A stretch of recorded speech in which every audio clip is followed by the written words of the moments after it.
Salyan rayonunda baş verən qəzada ölənlərin sayı 3 nəfərə çatıb.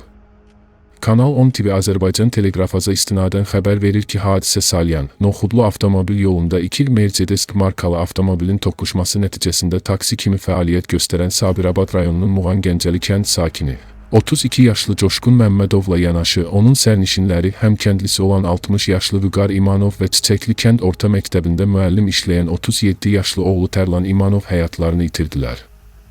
Məlumata görə Vüqar İmanov Moskva şəhərindən yeni il bayramını kənddə qarşılamaq üçün gələn atasını yola salırmış. Onlar aeroporta tələsirmişlər.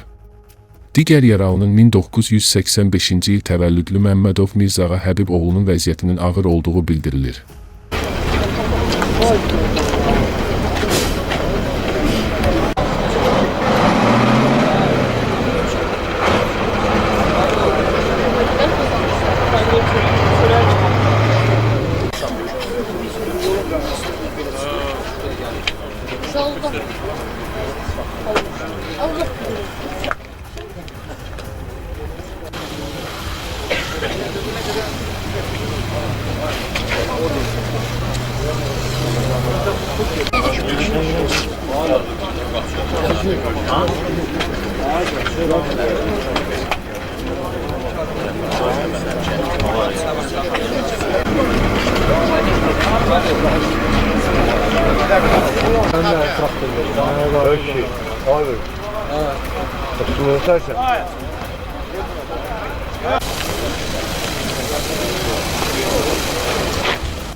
Növbəti həkim Rəhimova Cəmilə Salyan rayonunun Noxudlu kəndi ərazisində baş vermiş yol nəqliyyat hadisəsi ilə bağlı 4 nəfər, 2 kişi, 2 qadın olmaqla 05.01.2026-cı il tarixində 17:20 radələrində Salyan rayon Mərkəzi Xəstəxanasının təcili yardım şöbəsinə hospitalizasiya edilmişdir. Müxtəlif bədən xəsarətləri alan xəstələrə zəruri tibbi yardım göstərilmişdir. Aparılmış reanimasiya tədbirlərə baxmayaraq vəziyyəti ağır olan bir nəfərin bioloji ölüm faktı qeydə alınmışdır. Hazırda 3 nəfərin müalicələri davam etdirilir, vəziyyətləri ağırdır. Qeyd edək ki, hadisə nəticəsində xəsarət almış bir nəfərin xəstəxanaya daxil olarkən həyat əlamətləri müşahidə edilməmişdir. Faktla bağlı araşdırma aparılır.